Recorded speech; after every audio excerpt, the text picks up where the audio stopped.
Bienvenue à tous les amateurs de zombies. Dans Eat Them All, vous allez non pas tuer des zombies, mais bien incarner des zombies. Et donc bouffer des humains bien vivants. Ça change de ce qu'on a l'habitude de voir, c'est un jeu compétitif de 2 à 4 joueurs, où chacun va contrôler une horde de zombies dans le but de dévorer le plus de vivants possible. Le plateau de jeu est recto verso. D'un côté le cimetière où les humains vont tenter de fuir, il faudra donc en croquer le plus possible avant qu'ils s'enfuient. De l'autre côté, une sorte de tower attack où les vivants se barricadent dans une maison pour se protéger d'une invasion de nous, les zombies. Je vais donc vous présenter le jeu, le matériel, les règles en faisant quelques tours en mode schizophrène dans les 2 versions du plateau et je vous donnerai à la fin mon avis. Allez, c'est parti.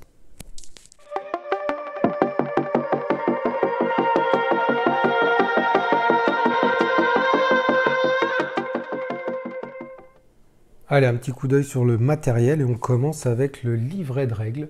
Le livret de règles qui est pas mal, on va dire. Déjà, il est pas très long, voilà, 20 pages. Bon, ça va. Il commence avec une petite BD qui nous explique un petit peu comment les humains sont arrivés dans cette maison. Ça nous met dans l'ambiance. Et après, je trouve que il se déroule de façon logique, on va dire. La mise en place, comment jouer, les phases en fait, dans l'ordre. Il nous explique toutes les phases, les attaques des zombies, et ensuite la phase de riposte humain. Il y a de nombreux exemples, donc ça c'est plutôt pas mal. Ensuite, vous voyez, encore des exemples, alors que ce soit de n'importe quel côté du plateau.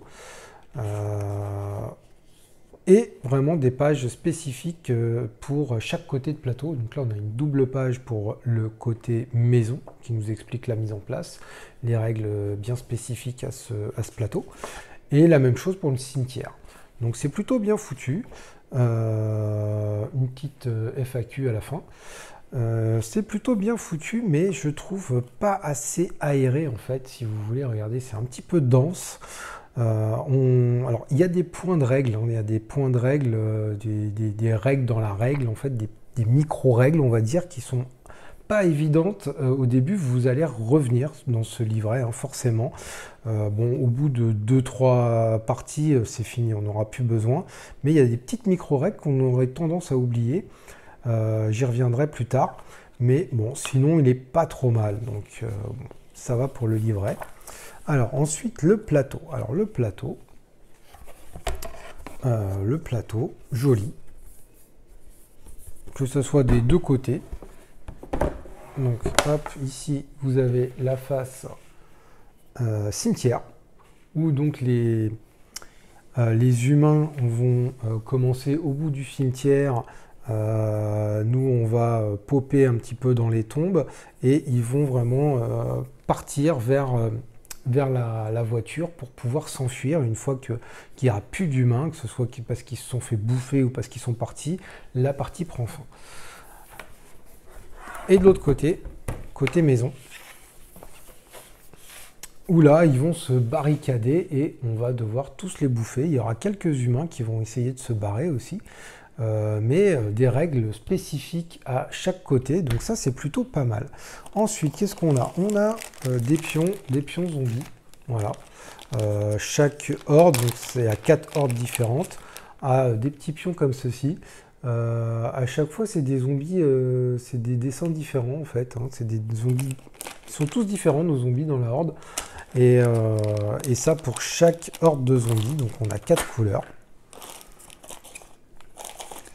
Ensuite, je vous présente, on a quoi? Des aides de jeu, voilà, des aides de jeu recto verso, bien faites aussi. On a un petit sabot là pour mettre les cartes, assez pratique, assez joli en plus, avec des belles illustrations, c'est bien fait, bon matériel, c'est assez épais.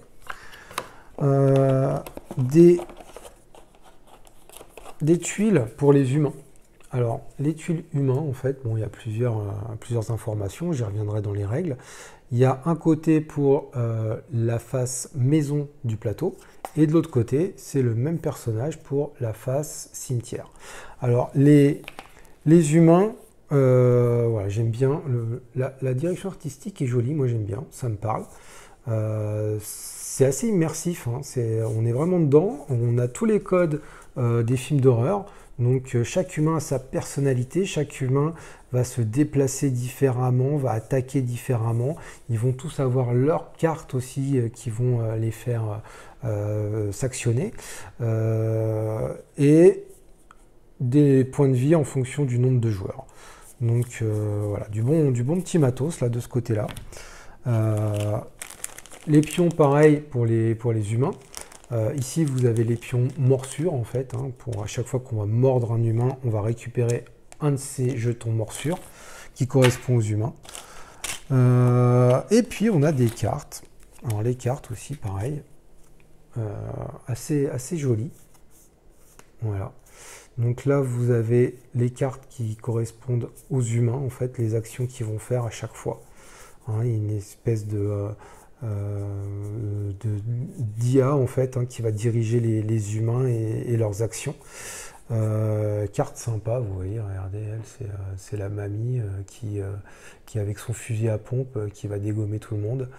J'adore, quoi, voilà, ça me parle. Franchement, les humains, on a un petit là avec sa batte de baseball, on a aussi le mec qui a tout le temps peur, voilà, Harry, lui c'est la flippette du groupe, quoi, hein, tu vois, on va tous mourir. Et donc voilà, ça me met dedans, quoi, voilà, ça me parle tout ça.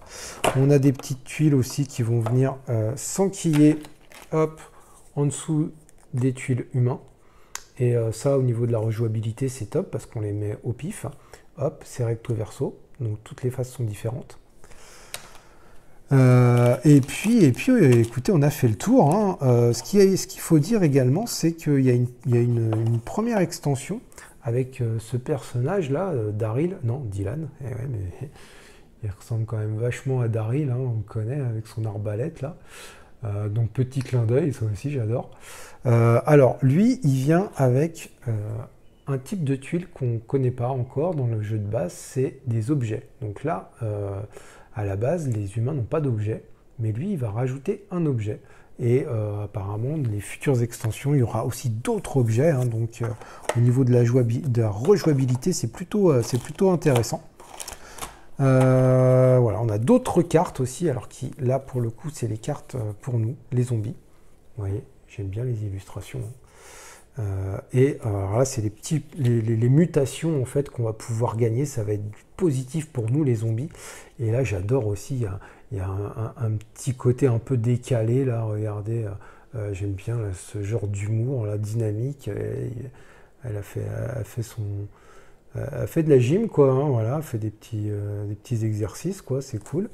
Voilà, Parasite, non, regardez, j'adore, quoi, c'est vraiment copieur, voilà, le mec qui copie, là, sur l'autre, non, c'est plutôt assez sympa, les graphismes, c'est décalé, j'adore, moi, ça me parle beaucoup, quoi.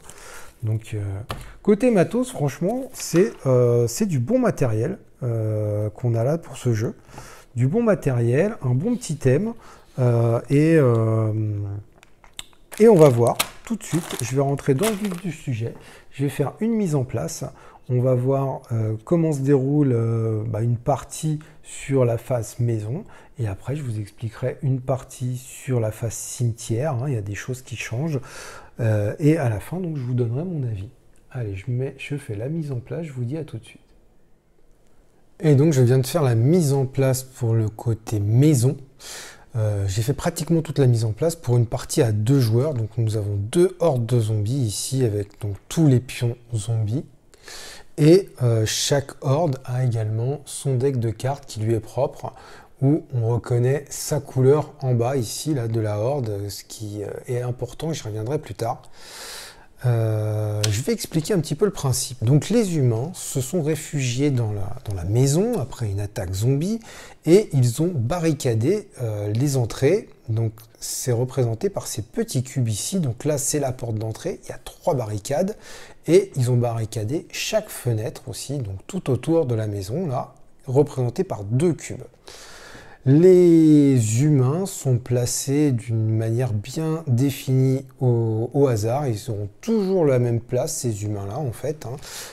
C'est indiqué sur leur tuile humain. Voilà, par exemple, Harry, la flippette du groupe, va se placer sur le 1 de la pièce beige. Voilà. Donc j'ai bien placé Harry ici. Sur le 1 de la pièce beige qui est l'entrée en fait.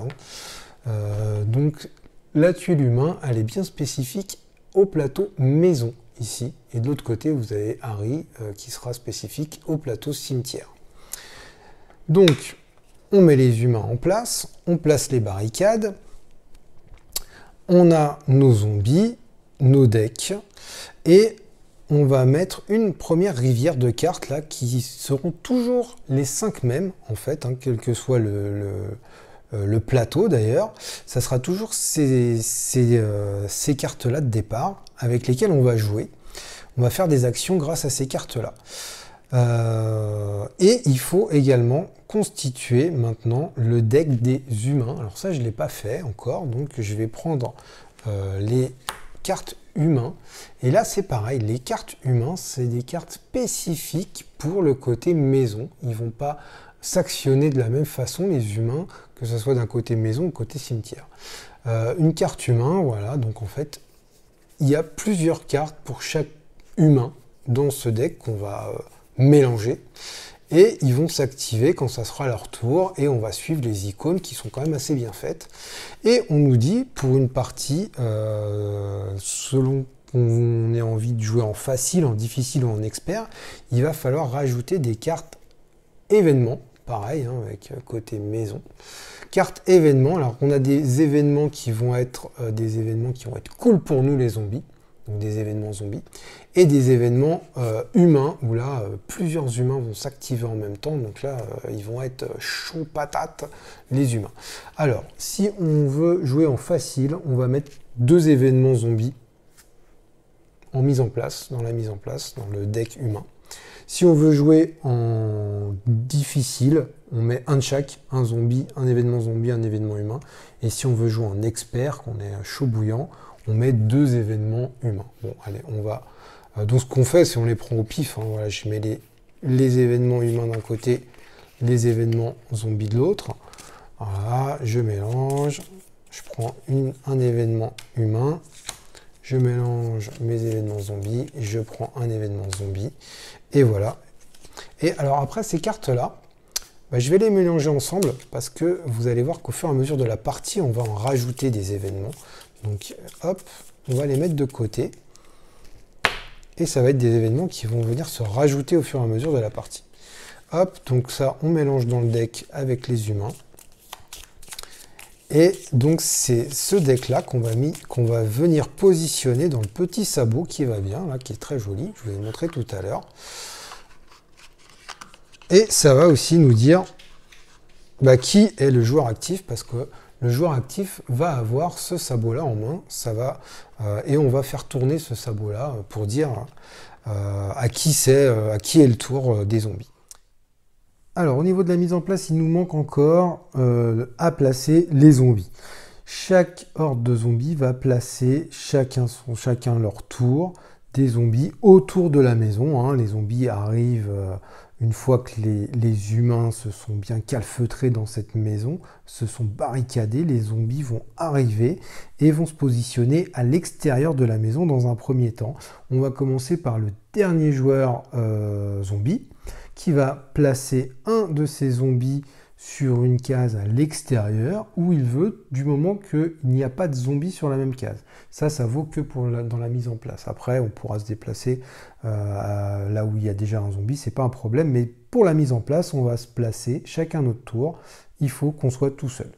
Donc, le dernier joueur, donc là, le joueur beige, va se dire, tiens, je vais commencer, je vais me foutre devant la porte, là, je vais me positionner bien comme il faut. Du coup, le premier joueur, on fait dans le sens inverse, va se mettre devant une fenêtre. Ensuite, le deuxième joueur. Et ça, on va le faire jusqu'à ce qu'on ait placé chacun 5 zombies. Si on était 3, c'était 4 zombies. Et si on était 4, c'était chacun 3 zombies. Hop, lui aussi, il va se dire, je vais me foutre devant la fenêtre. Là, allez, hein, en fait, on va se foutre vraiment devant toutes les entrées. Hein. On n'est pas si con que ça, finalement, les zombies. Hein. Quelque part, on sent... Alors là, on va peut-être se dire, là, j'en ai déjà 2 ici, je vais peut-être rentrer... par là, il n'est pas loin, là. Lui, il va se dire, tiens, j'ai pas trop de monde par là, je vais me mettre là. Hop, lui du coup il va aller là, et le dernier ici. Et là vous voyez qu'on a bien encerclé la maison, on est à des positions assez stratégiques hein, dans les entrées, quoi. On est prêt à péter les fenêtres pour rentrer bouffer des humains. Et il nous manque encore les cartes mutation. Alors les cartes mutation, ce sont des petits bonus, on va dire, hein, des petites choses qui vont nous aider. Et on va en piocher au début 2. Chaque zombie va en piocher, chaque horde de zombies va en piocher 2 et va en garder une. Donc, allez, le premier joueur. Voilà, donc il a le choix. Alors vous voyez, hein, le symbole là, ça veut dire que ça s'active tout le temps en continu. Et sinon, vous avez un autre symbole qui permet de défausser la carte pour faire l'action one shot. Donc virulent, soit je déplace un groupe en fait. Quand je me déplace, au lieu de déplacer un zombie, je déplace un groupe de zombies. Ou alors leader, une fois par tour. Un de vos zombies debout peut dépenser une action pour relever tous vos zombies rampants. Ah oui, normalement, une action, c'est on en relève un. Là, on peut tous les relever. Leader, regardez le leader zombie. Non, mais ça, c'est du leader, les gars, quoi. Ah, debout, les mecs! Et là, tout le monde se lève, quoi. Allez, je prends leader. Et celle-là est défaussée. Voilà, on se fait une petite défausse. Hein. Et l'autre joueur va faire pareil. Voilà, donc ça c'est l'autre symbole. Psychologue, regardez le psy zombie, quoi, c'est trop fort. Psychologue, défaussé pour annuler une carte humain. N'en piochez pas d'autres. Voilà, donc il y a une carte humain qui ne m'arrange pas du tout. Je prends mon psychologue et je défausse. Et du coup, j'ai fait un petit tour de psychologie à un humain, quoi. Putain, la classe. Ou alors, oh là là là, résistant. Non, alors, regardez la tronche du zombie, quoi. Lorsque vos zombies debout sont ciblés par des attaques, ils sont blessés au lieu d'être tués. Donc ils sont super résistants, quoi. C'est des zombies. Attention, quoi. Le mec à la base, c'était peut-être Chuck Norris, quoi. Donc attention. Il va prendre lui. Voilà. Donc on le place devant nous, hein, face visible. Hein. Tout le monde voit. Nos mutations en fait. Hein. Et ça va changer. Hein. C'est pas juste la seule mutation de la partie qu'on va avoir. Ça peut changer.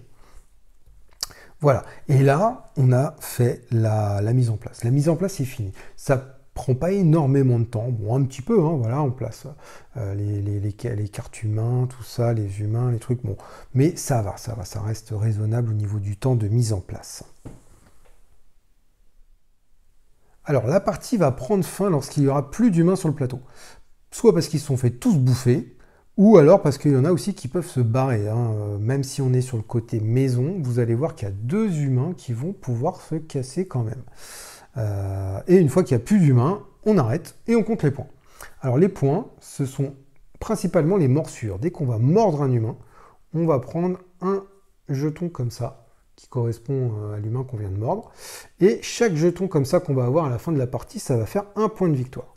L'autre façon d'avoir des points de victoire, c'est de récupérer carrément la grosse tuile humain. Donc si je récupère Harry, une fois qu'il sera mort, hein, je vais gagner un point de victoire à la fin.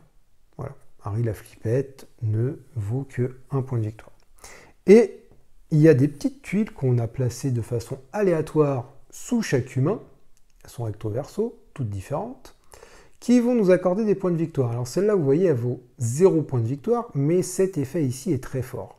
Donc ça compense en fait l'effet qui est fort d'avoir 0 point de victoire. Il y a d'autres tuiles qui vont avoir jusqu'à 2 points de victoire. Mais là, pour le coup, cet effet-là n'est pas super cool. Ça va plus aider souvent les humains. Donc, à vous de choisir un petit peu où vous allez vous orienter. Soit vous faites un effet fort qui va être cool, ou soit vous dites, tiens, je vais prendre le point de victoire, même si après l'effet est moins cool. Et voilà, c'est les uniques façons qu'on a d'avoir des points de victoire. Donc à la fin, on compte, et celui qui a le plus de points de victoire est la super horde zombie de la mort qui tue, quoi, hein, si je peux m'exprimer ainsi, et remporte la victoire. Alors, premier joueur, les jaunes, il va avoir ce sabot-là. Ça va dire, voilà, celui qui a le sabot devant lui, c'est le premier joueur. Le sabot, c'est les cartes humains. Ça sera la deuxième phase. Donc, je vais commencer. Je vais regarder cette rivière de cartes qui sont toujours les mêmes cartes de base. Il y a 5 cartes de base. Et que ce soit côté maison ou cimetière, ça sera toujours avec ces cartes-là qu'on va commencer. Donc, je choisis une carte parmi les 5. Et je vais faire toutes les actions, en commençant par celle du haut, de gauche à droite. Et après, je vais faire celle du bas. Les autres joueurs vont avoir le droit, dans l'ordre du tour, à faire toutes les actions du haut, mais pas celle du bas. Celle du bas, c'est que le joueur actif. Il aura un peu plus d'actions à faire. Ce symbole-là, ça veut dire j'active 2 zombies, parce que j'ai 2 tronches de zombies. Et le petit 1, ça veut dire que chaque zombie que j'active aura une action à faire. Et ça, voilà, pour toutes les cartes, vous voyez, là, c'est la même chose. J'active 2 zombies, mais chaque zombie a 2 actions à faire, donc c'est quand même un petit peu mieux. Après, tout dépend de ce que vous voulez faire à l'instant T, quoi. Les actions. Alors, les actions possibles en tant que zombie. Déjà, dans un premier temps, on peut se déplacer. Se déplacer, c'est quoi? C'est aller sur une case adjacente. Voilà. Les règles, les barricades, hein, vous vous doutez bien qu'on ne peut pas les passer. Contrairement aux humains. Eux, les humains, ils peuvent les passer. Ils sont un petit peu moins cons que les zombies, hein, on s'est connu. Et ils peuvent passer entre les planches, ils peuvent s'accroupir, passer par-dessus. Donc, ils peuvent passer par-dessus ces barricades. Ils peuvent également attaquer par-dessus ces barricades. Mais nous, non, on ne peut pas bouffer. Lui, le Harry, là, il est adjacent. Normalement, un humain adjacent, je peux le mordre. Mais pas s'il y a une barricade. Et pas aussi s'il y a un mur. Hein. Ici, c'est un mur, bien sûr, que je ne peux pas le bouffer à travers le mur. Donc, le déplacement, je me déplace sur une case adjacente. Je ne peux pas me déplacer s'il y a 4 personnages. Personnages humains et ou zombies. Mais s'il y a 4 figurines, je ne peux pas y aller, je ne peux pas la traverser. Et c'est vrai aussi pour les humains. Les humains ne peuvent pas traverser de case dès l'instant où on est 4, en fait, ça bloque en fait. Hein. Donc à un moment donné, voilà, on peut pas se passer dessus non plus. Autre déplacement à bien regarder, vous avez des endroits avec des pointillés. Alors là, c'est pas le cas vu que c'est une porte, il n'y a pas de pointillés blancs. Mais vous voyez qu'il y a des pointillés blancs ici, par exemple. C'est la douche. Donc c'est des petits obstacles. Un humain va pas tomber parce qu'il va juste lever la jambe, mais le zombie un peu concon, lui, il va s'éclater la tronche par terre. Donc voilà, il y a des endroits là avec des pointillés blancs. Toutes les fenêtres, par exemple, voilà, une fois que j'aurai enlevé ces barricades, la fenêtre, c'est pas une porte-fenêtre. Hein. Donc du coup, je vais me casser la gueule. Donc quand un zombie passe comme ça, un endroit avec des pointillés blancs, un obstacle, il arrive là, mais il arrive couché. C'est ce qu'on appelle un zombie rampant. Le zombie rampant, il peut, après se déplacer, il continuer de ramper, il a le droit. Il pourra bouffer un autre humain, hein. S'il est là, je lui bouffe la jambe, il n'y a pas de souci. Par contre, je ne peux pas le bouffer. Lui, s'il est là, il y a le lit, là, si je suis par terre, je ne peux pas le bouffer. Hein. Donc les obstacles empêchent les zombies rampants de bouffer. Si je suis debout, pas de souci, je peux le bouffer. Ok. Hop. Autre chose qu'un zombie rampant ne peut pas faire, si je rampe, voilà, je rampe jusque là, là, je suis en train de ramper, je ne peux pas escalader le lit. Il faut que je me relève. Et ça, se relever, c'est une action. Donc si je suis rampant, je peux me relever, ça me coûte une action. Et c'est une action à part entière, c'est pas une action de déplacement. Voilà pour le déplacement. Ce qu'on peut faire aussi, donc relever un zombie rampant, je viens de le dire. Mordre. Mordre, c'est mordre un humain qui est adjacent à ma case. Je ne peux pas rentrer sur la case d'un humain. Non. Je suis à côté. Mais je ne rentre pas sur sa case. Voilà. Je suis là. Je peux mordre elle est adjacente, ou je peux mordre lui, comme je veux. Ça, c'est une action de mordre. Et dernière action, retirer une barricade. Voilà. Les actions, je peux faire plusieurs fois la même. Je peux plusieurs fois, si j'ai le droit à 3 actions, je peux me déplacer 3 fois. Je peux enlever 3 barricades. Je peux me relever et faire un déplacement, puis enlever une barricade. Je peux splitter mes actions comme je veux. Il y a juste l'action mordre. Je ne peux mordre qu'une fois avec un zombie. Une fois qu'un zombie a mordu, il ne peut pas remordre une deuxième fois. Et je ne peux activer que un zombie. Enfin, si j'ai activé un zombie, je ne peux pas le réactiver une deuxième fois dans ma carte. Exemple, je pioche cette carte-là. J'active un zombie, je lui fais faire 2 actions. J'active un autre zombie, je lui fais faire 2 actions. Arrivé ici, j'ai le droit d'activer un zombie avec une action. Je n'ai pas le droit d'activer un des 2 que j'ai activé avant. Voilà. Donc là, cette carte-là me dit qu'en fait, il y aura 3 zombies différents qui vont s'activer. Je crois qu'on a fait un petit peu le tour au niveau des actions. En fait, quand on va devoir faire des actions avec des zombies, voilà tout ce qu'on peut faire. Alors, je vais... cette carte-là, elle est pas mal parce que ça nous résume pas mal de choses. Allez, je choisis cette carte-là. Donc, je vais la mettre dans la défausse. Voilà, pour dire que c'est celle-là que je suis en train d'activer. Et donc, je regarde. Donc, 2 zombies, une action. Allez, forcément, là, au début du jeu, je vais enlever des barricades. Moi, je veux rentrer.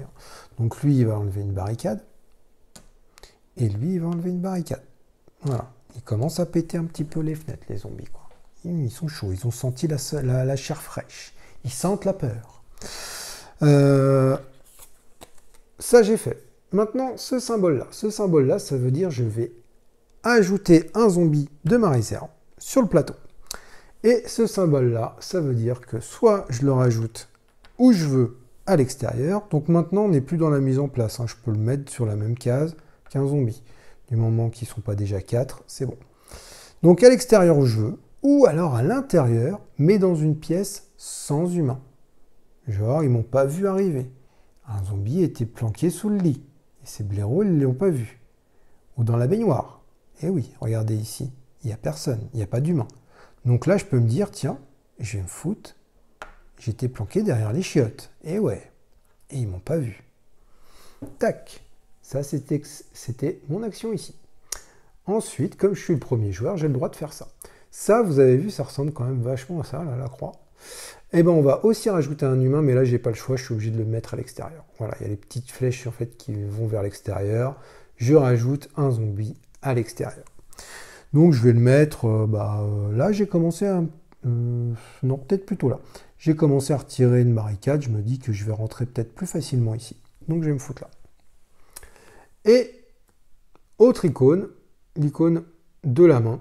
Alors cette icône-là, ça veut dire que je vais piocher 2 cartes zombies de mon deck. Donc on a dit, j'ai mon deck ici. Alors la spécificité de ce jeu, c'est que oui, j'ai un deck de cartes, j'aurai jamais de cartes en main.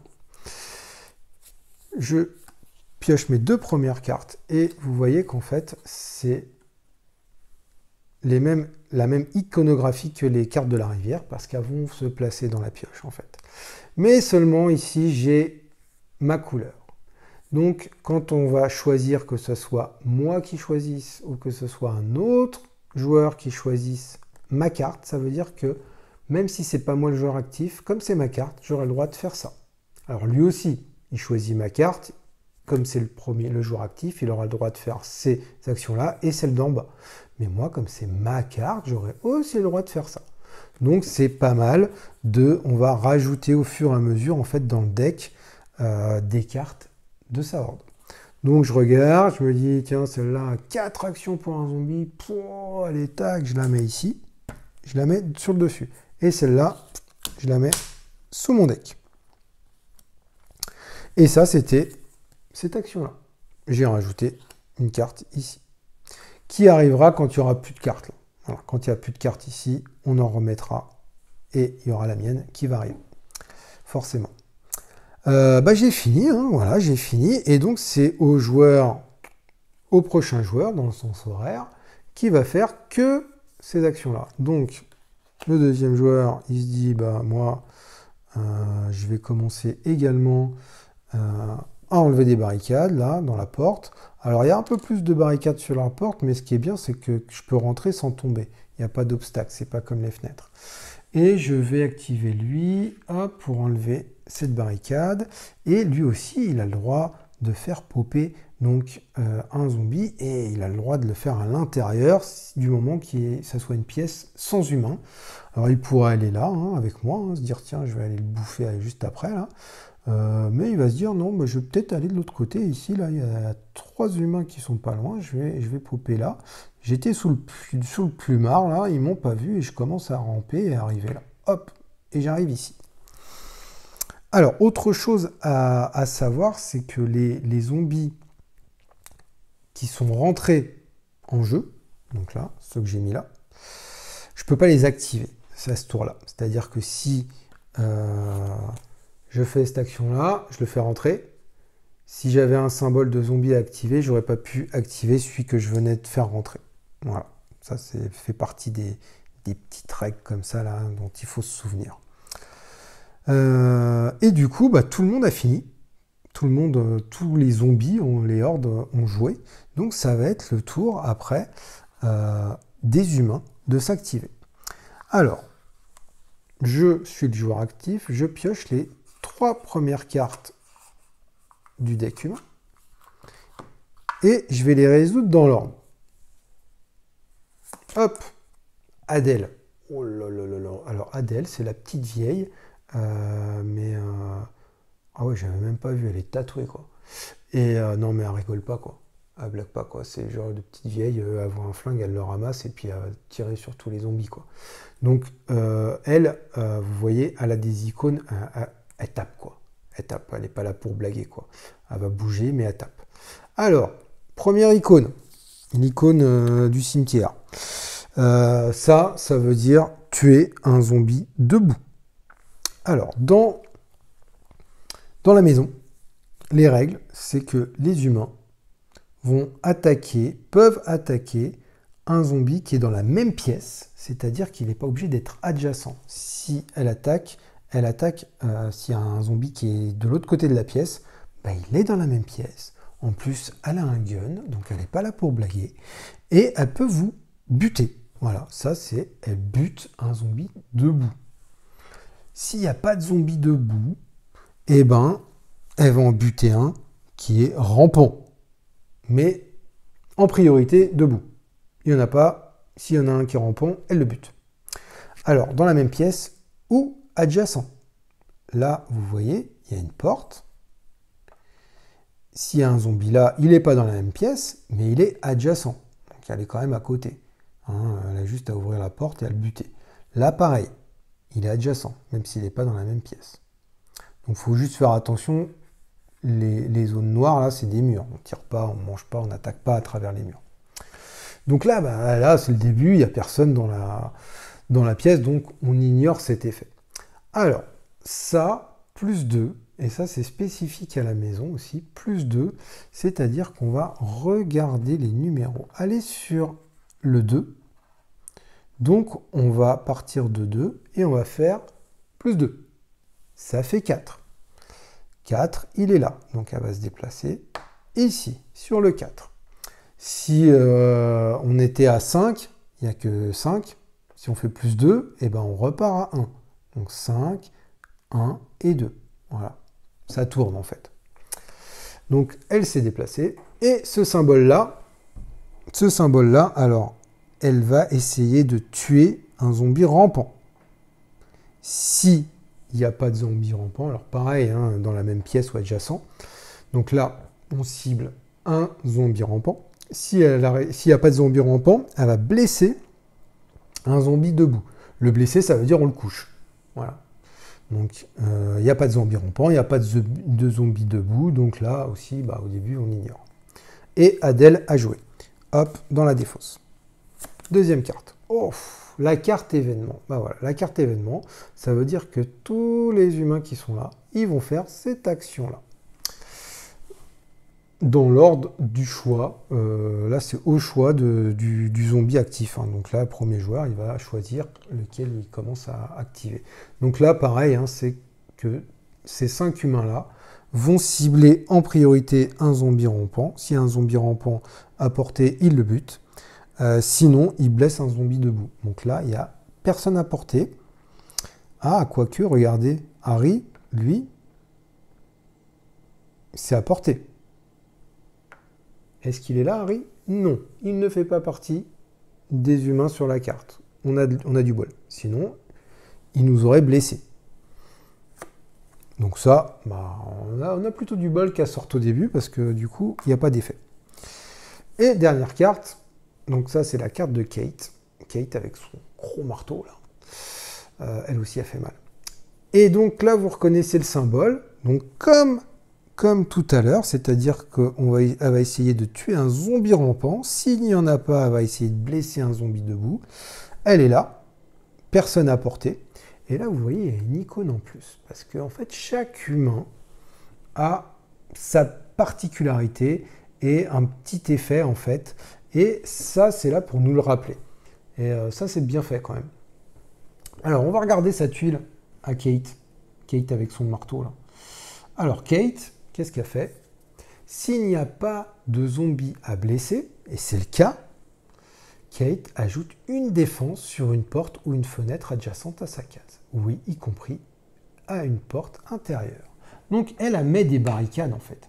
Elle, soit elle bute, enfin, soit elle tape avec son marteau, mais là, il n'y a personne à taper. Est-ce qu'elle est adjacente à une fenêtre ou à une porte? Oui, ici, il y a une porte. Donc, elle va foutre une barricade. Bam.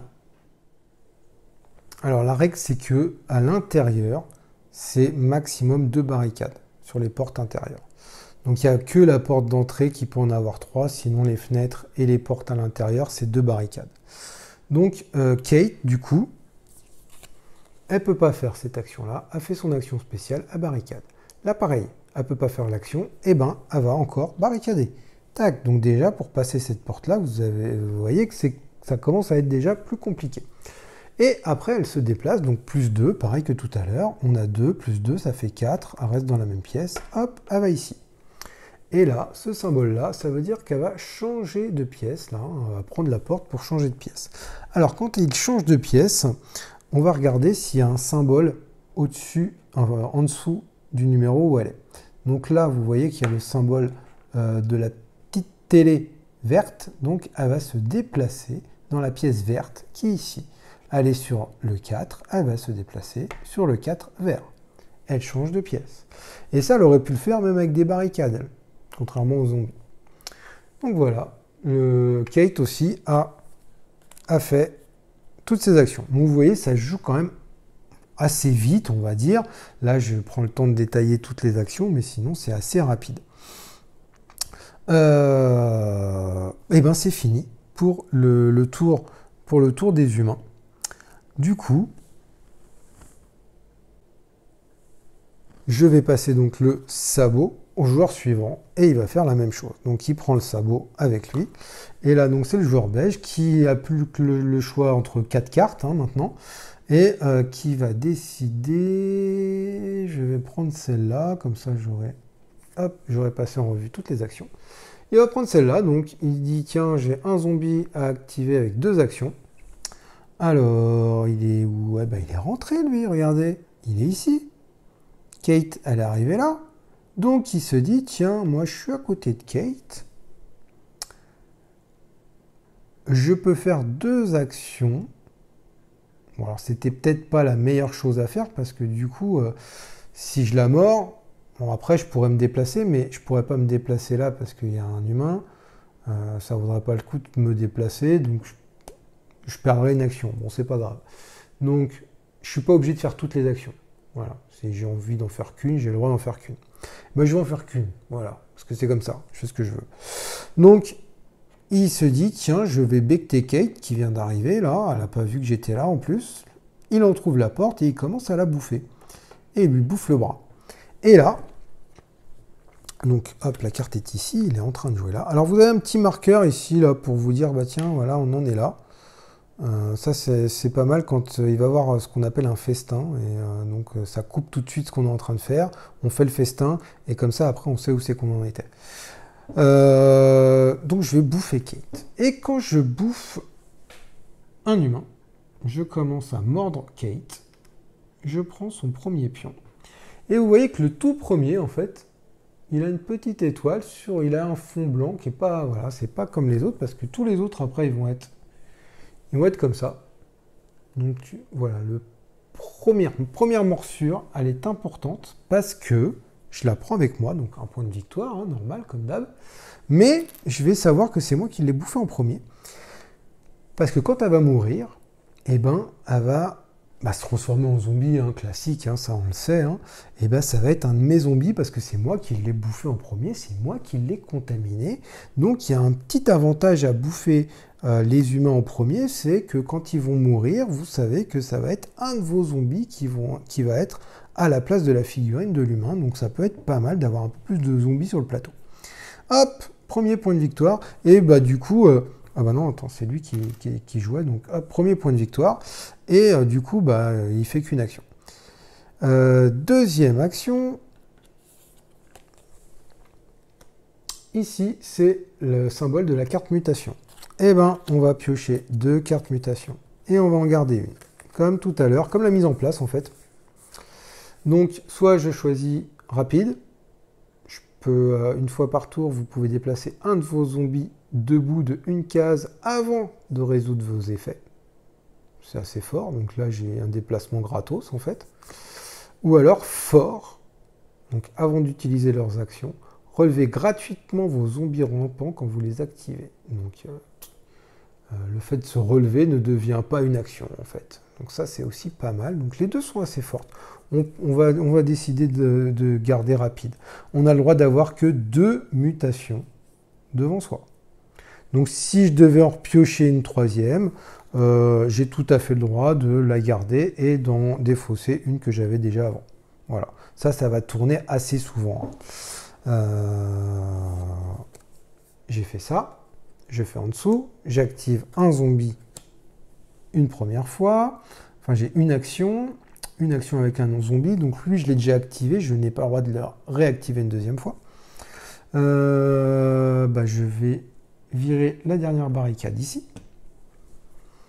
Et je peux rajouter un zombie à l'intérieur dans une pièce où il n'y a pas d'humain, ou alors à l'extérieur. Je vais rajouter à l'intérieur où il n'y a pas d'humain. Je peux me dire, tiens, je vais me foutre ici aussi, à côté de notre pote Harry la flippette. Ça va être vachement plus sympa. J'ai fini, et l'autre horde, l'autre zombie va faire uniquement les actions du dessus. Donc j'ai 2 actions pour un zombie. Moi, vous voyez, j'ai Harry qui est à portée, quoi. Voilà. Alors je vais faire pareil, hein, je vais juste mordre parce que ça sert à rien de faire 2 actions. Je peux pas mordre 2 fois. Je peux pas me déplacer sur sa case, donc je vais pas m'éloigner non plus. Donc je vais commencer à becter Harry, qui va flipper peut-être même un peu plus du coup. Voilà. Et j'ai sa première tuile. Qui va m'indiquer que quand il va mourir, ça sera un de mes zombies que je placerai à sa place. Et pareil, je prends 2 cartes mutation, j'en garde une. Bon voilà, je vais un petit peu plus vite. Le copieur, défaussé pour jouer l'effet bonus. Copieur, c'est pas mal, c'est-à-dire que même si c'est pas moi le joueur actif, je défausse mon copieur et j'ai copié, j'ai le droit de faire aussi les actions du bas. Pas mal. Donc vous voyez, c'est des petites, les mutations sont assez fortes.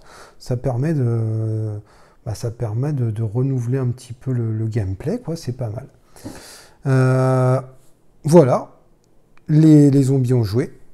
Autour des humains, on prend les 3 premières cartes. Oh, Kate, dis donc. Kate, elle s'active beaucoup là. Hein. Alors, Kate, ah bah pour le coup, là, elle va peut-être avoir quelqu'un à côté. Tuer un zombie rampant. Lui, s'il était rampant, buté, il revenait là. Il n'est pas rampant. Bon, il est à portée, hein, il est adjacent. Il n'est pas dans la même pièce, mais il est adjacent. Donc, elle va lui mettre... Bah ouais, enfin, faut dire qu'il l'a mordu aussi. Il vient de la mordre. Donc, réflexe, paf, coup de marteau, quoi. Donc, elle l'a pas tué, elle l'a pas bien visé, quoi. Ça l'a un peu surprise. Mais, elle l'a touché sur la jambe. Donc, il s'écroule tel un bon petit zombie qui s'est pris un coup de marteau dans la rotule. Et ça devient un zombie rampant. Le zombie rampant, il pourra toujours la bouffer, hein, mais il ne pourra pas passer un obstacle. Et en plus, il ne bloque pas, c'est-à-dire que là, Kate, si elle veut bouger, eh ben, elle peut passer à côté. Bah ouais, hein, elle l'a foutu par terre, donc elle peut l'enjamber comme ça, là, pas de problème, ça ne le bloque pas. Contrairement à un zombie debout où elle ne pourrait pas passer. Elle a fait ça, -1. Donc là, elle est sur le 4, elle passe au 3. Donc elle se barre, hein, ça lui a fait peur quand même, hein, cette histoire. Donc elle se met au 3, ici. Elle change de pièce. On regarde là-haut, il n'y a pas d'icône ici. Là, sur le 3, en haut, là, il n'y a pas d'icône. Donc du coup, elle ne change pas de pièce. Là, elle n'est pas à portée d'une porte, en fait. Elle ne peut pas partir. Donc du coup, elle va rester là. Alors, nouvelle icône, là. Ça veut dire qu'on va piocher une carte supplémentaire. Donc là, normalement, vous voyez, on a 3 cartes à résoudre. Eh bien, on va en piocher une et on va la résoudre en dernier. Fin pour Kate. À Eve. Oh là là. Alors Eve, regardez aussi, elle est bien spécifique, surtout dans ses déplacements. Alors d'abord, elle va faire cette icône-là qu'on connaît. Eve, elle est là. Pas de zombie rampant, ni de zombie debout à portée, donc elle fait rien. Et là, en fait, Eve, elle va essayer de se casser. Elle, ça fait partie des humains qui vont essayer de se barrer. C'est la fille un petit peu agile. Vous voyez, elle a les clés de bagnole en plus. Hein. Donc, elle, c'est bon, elle va prendre la bagnole et se barrer d'ici. Donc, elle va suivre les flèches. Vous avez des flèches qui sont sur le plateau. Soit elles sont toutes blanches, comme là, ou soit elles sont blanches avec un liseré noir, ou soit elles sont toutes noires. Donc blanche, liseré noir, ça vaut les deux couleurs. Donc là, on nous dit qu'elle va suivre une blanche et une blanche. Donc là, une blanche. Vers le haut, c'est une noire. Et par là, c'est une blanche. Hop, les barricades, ça l'empêche pas de passer. Donc elle a suivi les 2 flèches blanches. Ici. Là, maintenant, on va regarder, parce que comme elle a bougé, peut-être qu'il y a un autre zombie qui est à portée. Dans la pièce, il n'y a pas de zombie à portée et adjacent non plus. Donc on ignore. Et encore une fois, les 2 flèches blanches. Là, ça vaut comme une blanche et une noire. Et là, une blanche et une noire. Voilà. Donc, elle a plusieurs circuits possibles en fonction des cartes qu'on va piocher. Mais en gros, elle va essayer de se barrer pour rejoindre la voiture. On ne sait pas encore par où elle va passer, ça va dépendre des cartes. Mais elle va essayer de se barrer. Donc, si on ne la bouffe pas avant qu'elle se barre, elle va se barrer. Alors. Hop, on a fini pour Eve. Gabriel. Alors, Gabriel, -1. Il est où, Gabriel? Avec son lance-pierre. Ouh là là, il fait peur avec son lance-pierre. -1. Alors, lui, il était sur la case 3, donc il va venir sur la case 2. Il va cibler un zombie rampant qui est à portée. Non. Aucun zombie dans la pièce. Aucun zombie adjacent. Donc, on ignore. Et il va changer de pièce. Est-ce qu'il y a un symbole? Oui, vous voyez, il y a un symbole poubelle. Donc là, le poubelle, c'est le fond blanc, donc c'est la cuisine en fait, en gros, hein, c'est ça. Il est sur le 2, il va sur le 2. Hein, voilà, en fait, il passe ici, quoi. Il passe la porte. Et il a fini. Alors, Gabriel, je vais en parler quand même, là, maintenant qu'on est là. Lui aussi, il va pouvoir se barrer. Gabriel, et ça, c'est quand même assez bien expliqué parce que il faut lire en fait les tuiles humains au début. Gabriel s'échappe s'il est adjacent à une sortie, donc une fenêtre ou une porte de sortie, s'il n'y a pas de zombie debout qui lui bloque le passage. Donc lui aussi il va pouvoir se barrer, mais il n'a pas besoin d'aller jusqu'à la bagnole lui. Lui, du moment qu'il arrive à se faufiler vers l'extérieur, c'est bon, il se barre. On enlève sa fiche, plus personne ne pourra le gagner. Donc là, là il est encore au milieu de la maison, là, il n'est pas adjacent à une fenêtre. S'il était adjacent à une fenêtre, bon là, il y a un zombie, il n'aurait pas pu se barrer. Mais s'il était là, à la fin de son tour, et qu'il n'y avait personne là, hop, il se barrait par la fenêtre, ciao, au revoir, et il n'y a plus de Gabriel. Donc ça, c'est son petit pouvoir spécial. Ah oui, alors en regardant les tuiles, je crois que je ne vous ai pas dit, mais ici, il y a le nombre en fait de vie, c'est le nombre de morsures, de pions de morsures qu'on va mettre sur sa tuile. À 2 joueurs, on en met 5, à 3 joueurs, on en met 7, et à 4 joueurs, on met 8 pions morsures qui symbolisent en fait leur point de vie en fait. Hop. Du coup, Gabriel a joué. Eve, Gabriel, et il nous manque, et oui, il nous en manque encore un, il nous en manque une, Odile. Et oui, Odile, elle bute, voilà. Elle bute un zombie debout. Alors, Odile, elle est où? Odile, elle est là. Odile, elle n'a pas l'air sereine, mais elle fait mal quand même. Hein. Attention, il ne faut pas sous-estimer Odile. Hein. Donc là, il n'y a pas de zombie dans cette pièce-là. Elle ne peut pas en buter. Pas de zombie rampant non plus à portée. Donc, on ignore ici. Plus 2. Elle est sur le 5. Donc, 6 et 7. Le 7 est là-bas. Elle va là-bas, Odile. Et là, il y a le symbole porte. Est-ce qu'il y a un symbole? Non, il n'y a pas de symbole en dessous du 7, ça veut dire qu'elle ne va pas quitter. Et là, vous voyez, il y a encore un autre symbole à côté qui nous dit, attention, elle a un petit truc spécial, si vous n'arrivez pas à faire cet effet-là, vous allez faire ça. On va regarder sa tuile, Odile.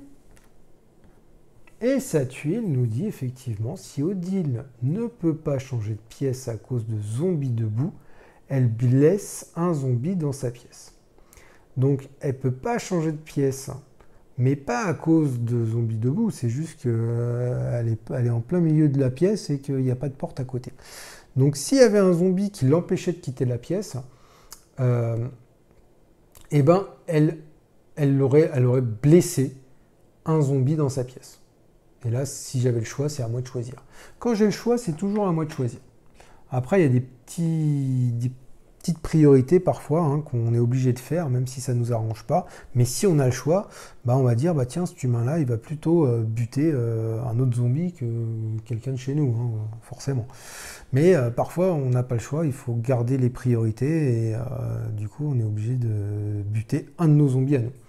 Donc là, elle ne peut pas non plus, il n'y a personne à blesser dans sa pièce. Fin pour les humains.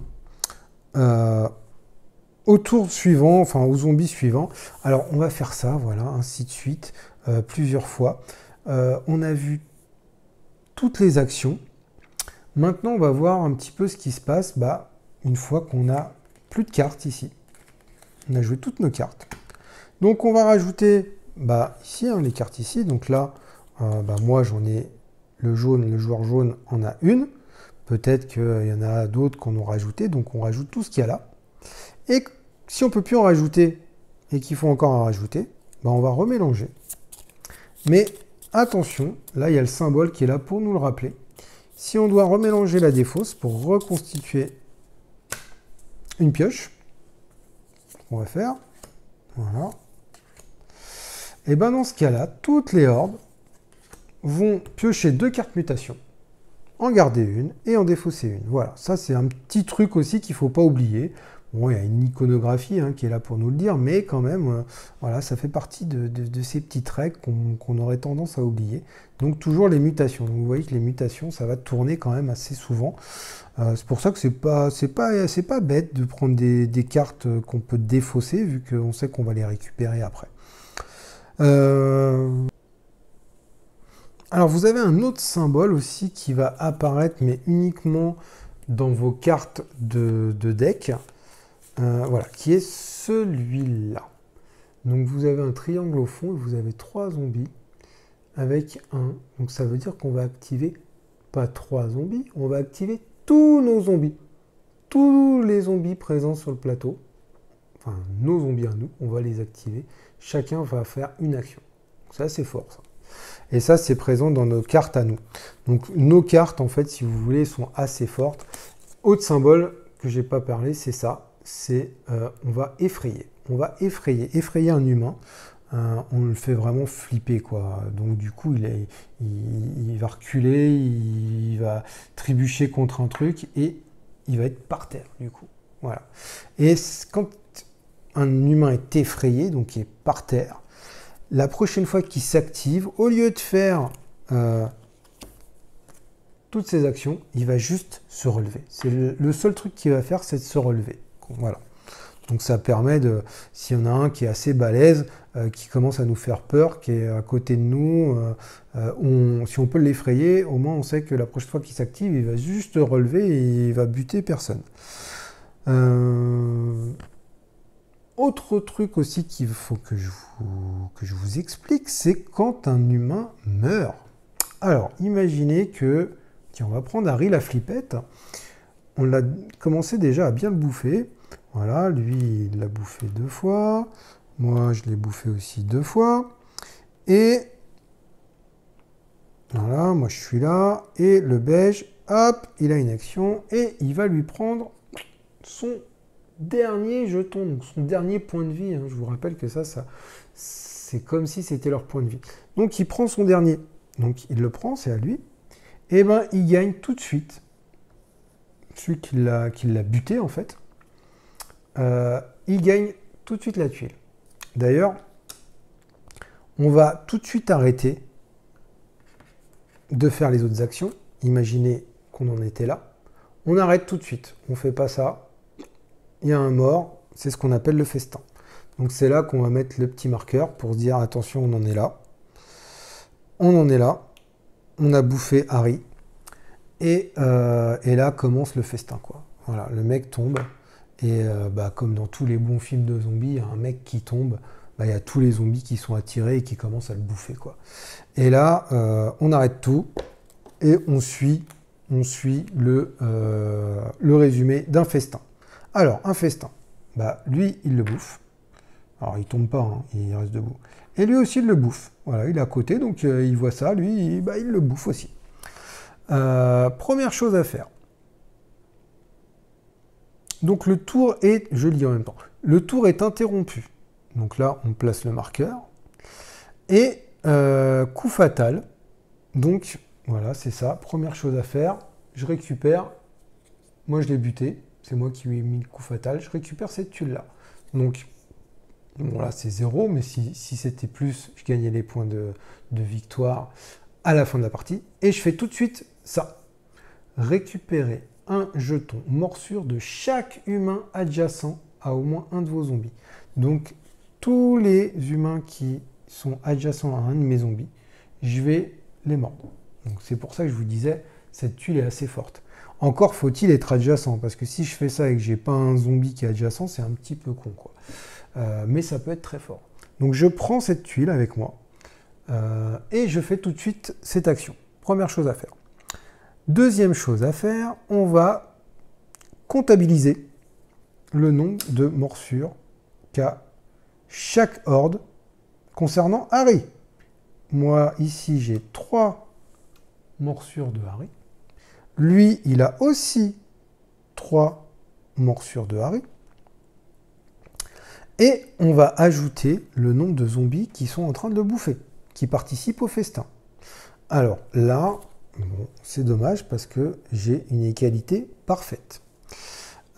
Égalité parfaite, si j'ai... allez, hop, on verra plus tard. Imaginez que je sois là. Donc là, 3 morsures, mais lui, il a un zombie qui est en train de le bouffer. Donc ça fait 4 en fait. Il compte dans les comptes. Du coup, c'est lui qui est majoritaire. Celui qui est majoritaire va récupérer la tuile de Harry et va gagner un point de victoire. Donc là, il n'y a pas d'effet à faire. mais il y a juste des points de victoire à gagner. Donc je la prends, cette tuile-là, elle est à moi. Ça me fera un point de victoire supplémentaire. Alors, en cas d'égalité, si à égalité, on va regarder... Ah oui, celui qui a le plus de zombies dans le festin. Donc, par exemple, si c'était comme ça et comme ça, donc 2 morsures, 3 morsures, un zombie en train de le bouffer, donc ça fait 3 et 3, et ben moi j'en ai un dans le festin ici, donc c'est lui qui gagne. S'il y a égalité parfaite, bon bah personne prend la tuile. Voilà, égalité, personne prend la tuile. Ensuite, on va regarder le premier qui l'a bouffé. C'est les jaunes. Il a la tuile première morsure. Donc il va prendre un de ses zombies qui va arriver à la place de Harry, mais couché. Voilà, il ne pourra pas s'activer tout de suite. Et Harry, il fout le camp, il est mort. Il est là. Voilà. C'est plus la même tronche, Harry. Hein. Il est ici. Et ça, c'est ce qu'on appelle le festin. Donc il faut bien suivre dans l'ordre toutes ces étapes-là pour faire un festin. Et après, on continue. Et là, le marqueur, il nous dit, voilà, j'en étais là. Donc là, bon, bah, j'ai ça à faire. Et ensuite, tout ça. Donc c'est pour ça qu'on a ce petit marqueur, hein, parce que on interrompt tout de suite le tour pour faire le festin. Ça, c'était pour tuer un humain. Alors, on va regarder un petit peu les effets spécifiques à chaque humain. Allez, notre ami Harry. Lui, en fait, il va avoir le symbole effrayé sur certaines de ses cartes. Ça veut dire qu'il va effrayer un autre humain dans la même pièce que lui. Donc le mec, il dégage son stress, quoi. Si vous voulez, on connaît tous des gars comme ça. Ils sont tellement stressés de la vie qu'ils nous font aussi stresser, quoi. Donc là, Harry, il fait cet effet-là. Ce qui est plutôt cool pour nous, quelque part. Adèle, la petite vieille, bon, elle n'a pas d'effet particulier. Voilà. Eve, on l'a vu tout à l'heure, elle a des effets au niveau de son déplacement, hein, parce qu'elle veut se casser, elle a les clés de bagnole. Odile, on l'a vu aussi tout à l'heure, elle, s'il y a un zombie qui l'empêche de changer de pièce, elle va blesser un zombie dans sa pièce. Gabriel, on l'a vu aussi, lui, il peut se barrer s'il est adjacent à une sortie et qu'il n'y a pas de zombie qui lui barre la route. Kate, on l'a vu aussi, bon, on en a vu plein en fait. Kate, elle, donc, elle fout des barricades hein, si elle ne peut pas cibler. Ah oui, alors Larson, on ne l'a pas vu. Larson, lui, si Larson ne peut pas changer de pièce à cause de zombies debout, il les déplace sur une case adjacente, puis il change de pièce. En gros, lui, il arrive à se faufiler, à attirer les zombies un peu plus loin pour quand même pouvoir se barrer et changer de pièce. Voilà, il faut dire c'est un gamin aussi. Hein. Et puis on a le gros balèze, alors lui c'est Omar, vous voyez comme il est balèze. Alors lui déjà il a beaucoup de points de vie par rapport aux autres. Hein. Et lui, en fait, les zombies debout le bloquent pas, lui. Lui, il s'en fout. Il peut se déplacer, changer de pièce. Il peut être dans la même case qu'un zombie. Il s'en fout, lui. Voilà. Bon, s'il y a déjà 4 occupants, on vous dit, il n'a pas le droit. Hein, il ne bouge pas. Hein. Mais sinon, voilà, il ne se fait pas bloquer. Et en plus de ça, il est quand même assez balèze. Hop. Donc voilà, on a quand même vu à peu près tout concernant le côté maison. Maintenant, on va voir un petit peu de plus près le côté cimetière. Il y a quand même pas mal de choses qui changent, même si là, il y a plein de choses aussi hein, au niveau des actions, tout ça qui reste pareil. Mais il y a des petites différences quand même qu'on va voir ensemble. Donc voici la mise en place pour le cimetière. Alors, ce qui change, c'est déjà que ces humains qui sont là, toujours au départ, alors là on les a mis au hasard, mais c'est sur ces deux cases-là forcément, 4 sur cette case, 4 sur cette case, de façon aléatoire. Et ils vont, donc ceux qui sont, les 4 ici, vous voyez, ils vont suivre la flèche là, donc ils vont se déplacer dans cette allée-là. Après, quand il y aura une intersection, ils vont se séparer, et pour aller de toute façon vers la bagnole. Là, ils vont vouloir se barrer. Donc, c'est pas comme tout à l'heure où ils se barricadent et ils essayent de se défendre. Non, là, ils essayent de se barrer. Donc, on va essayer d'aller vite pour les bouffer avant qu'ils se barrent. Et pareil, ça prend fin quand tout le monde s'est barré ou quand tout le monde est mort ou enfin quand il n'y a plus d'humains, en tout cas sur le plateau, ça prend fin. Et de la même façon, au niveau du scoring, c'est pareil, c'est-à-dire qu'une morsure, un point, et après on regarde les tuiles qu'on a en notre possession pour marquer des points supplémentaires. Ici, vous avez une case un peu spéciale, la fosse commune, et là il n'y a pas de limite, c'est-à-dire que vous pouvez avoir autant de figurines que vous voulez dans la fosse commune, que ce soit des humains, des zombies. Sinon, toujours cette règle de pas plus de 4 figurines sur une case, c'est toujours vrai. Ensuite, vous voyez que j'ai placé des petites tuiles pierre tombale, voilà. Il y en a plein de différentes, voilà, plein de différentes. Et j'ai suivi les icônes pour les placer, donc il y en a un petit peu partout, voilà, des pierres tombales. Donc pour l'instant, ce sont des pierres tombales fermées. Une fois qu'on va ajouter des zombies, ils vont pouvoir popper dans des pierres tombales, par exemple, fermées. Donc on retire la pierre tombale et du coup, on la retire tout le temps jusqu'à la fin de la partie. C'est-à-dire que cette pierre tombale devient une pierre tombale ouverte. Donc ça peut changer en fait en fonction de l'action qu'on va faire. Au niveau de la mise en place, on a forcément 2 de nos zombies dans la fosse commune, donc pour chaque horde. Et ensuite, pareil, en commençant par le dernier joueur et dans le sens anti-horaire, on va placer un de nos zombies sur une pierre tombale fermée, et on n'a pas le droit, au niveau de la mise en place, de se placer dans les 2 colonnes ici, qui sont près des humains. Ces 2 colonnes-là sont interdites pour la mise en place. Donc, quand on rajoute un zombie sur une pierre tombale fermée, donc là, je vais essayer d'aller le plus près possible. Donc, le plus près possible, c'est ici, ici ou là-bas. Moi, je vais aller là, j'enlève et je mets mon zombie. Moi, je fais pareil. Je vais aller au milieu. Hop, j'enlève la pierre tombale et je mets mon zombie. Quand on est 2 joueurs, il faut un total de 5 zombies sur le plateau. Donc là, j'en suis à 3. Donc lui, on va aller là-bas. Ensuite, on va se faire les tombes les plus près des humains quand même, on n'est pas complètement débile non plus. Là, ça peut être intéressant de se mettre. Et le dernier, il va se mettre... Voilà, c'est pas mal. Là, c'est pas mal. Donc, à partir de cette case-là, on peut aller où on veut, sur une case adjacente, sauf que là, vous avez vu, il y a des pointillés, donc si je traverse, je me casse la gueule, quoi, je deviens un zombie rampant. Mais sinon, si je suis cette case-là, je peux aller là, je peux aller là, je peux aller là, je peux pas aller en diagonale, quoi, c'est tout. La mise en place est finie. J'ai rien oublié, non. Voilà, pareil, on va prendre 2 cartes mutation, on va en garder une. Les 5 cartes de la rivière de départ, c'est toujours les mêmes. Les actions, ce sont toujours les mêmes. Il y a quelques petites choses qui vont changer. Par contre, j'ai pris le deck humain spécifique au cimetière. Voilà, ils ne vont pas avoir les mêmes actions que quand ils sont dans la maison.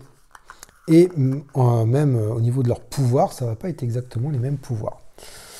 Alors, c'est parti. Allez, le joueur jaune commence, donc il va choisir cette carte-là, la même que tout à l'heure. Il va activer 2 zombies pour une action chacun, donc il va se dire que là, c'est pas mal de se mettre là sur leur route. Et le deuxième zombie, il va se déplacer également ici, il va commencer à aller sur le chemin des humains. Hop, cette carte est là. Alors, ce symbole-ci, Donc là, ça va changer un petit peu par rapport à la maison. Ce symbole-là, ça veut dire qu'on va ajouter un zombie, soit dans une tombe fermée, donc comme à la mise en place, c'est-à-dire que je retire une pierre tombale et je mets un zombie. Là maintenant, je peux le faire ici, hein, c'est plus la mise en place. Ou alors, je peux l'ajouter aussi dans une pierre tombale ouverte. Donc, c'est-à-dire que ici, je peux mettre, et je peux mettre aussi, par exemple, là, juste en face.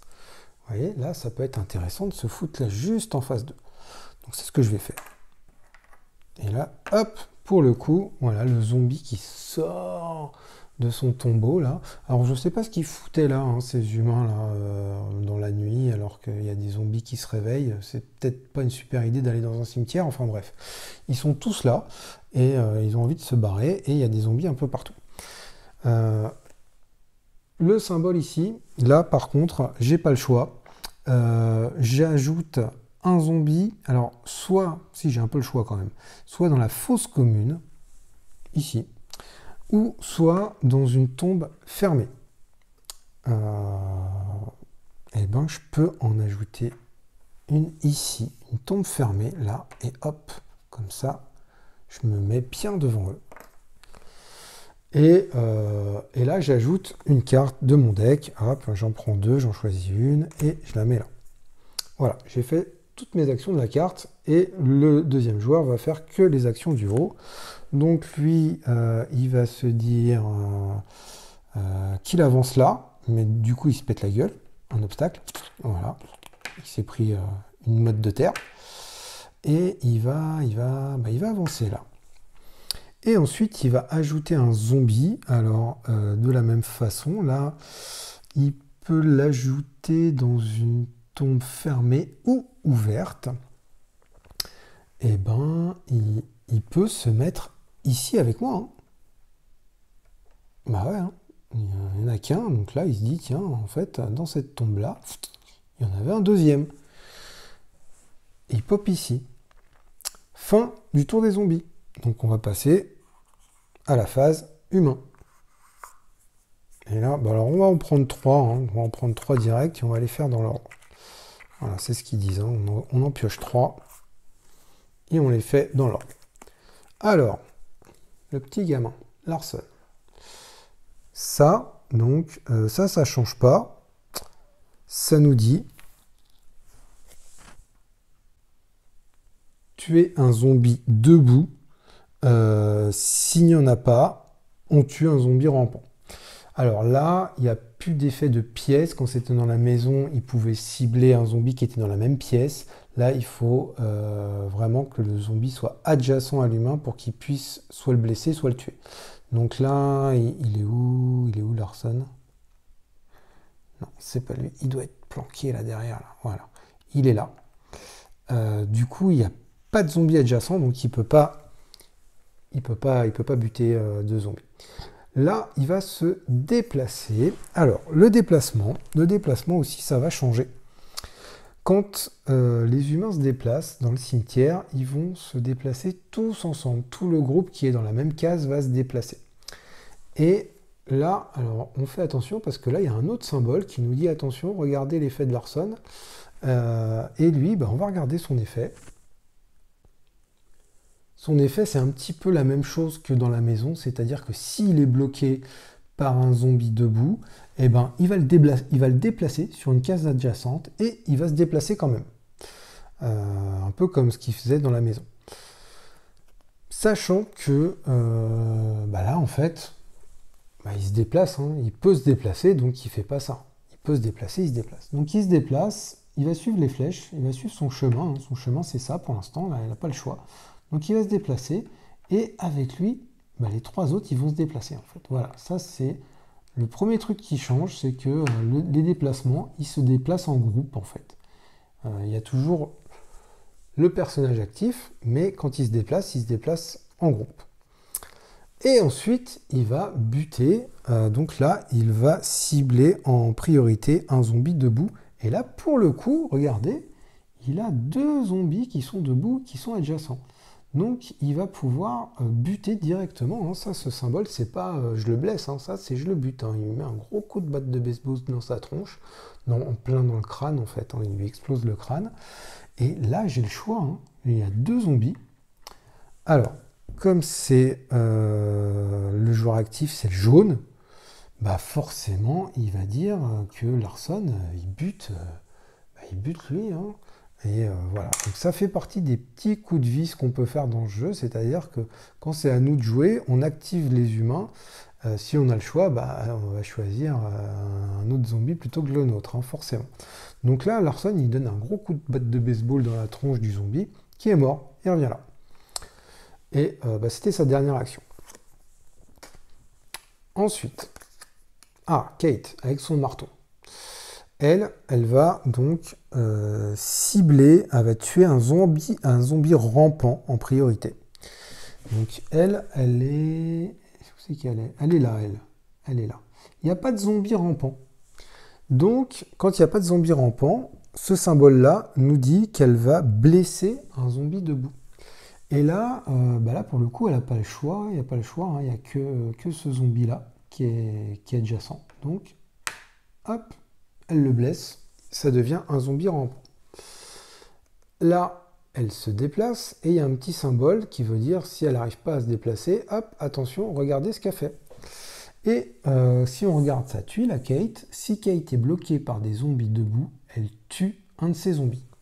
Donc là, il y a un ordre de priorité dans les zombies. Quand un humain doit tuer un zombie, il va en priorité cibler les zombies qui le bloquent. Voilà, eux, ils veulent se barrer. S'il y a un zombie qui est à côté sur une pierre et un zombie qui est devant sur le passage, ils vont en priorité buter le zombie qui est sur le passage. Ils veulent se barrer et c'est eux qui... C'est thématique, hein, c'est thématique. Donc là, elle peut se barrer. Il n'y a pas personne qui la bloque. Là, le passage, c'est par là. Et comme tout à l'heure, elle emmène tout le monde avec elle. Tout le monde se barre en même temps.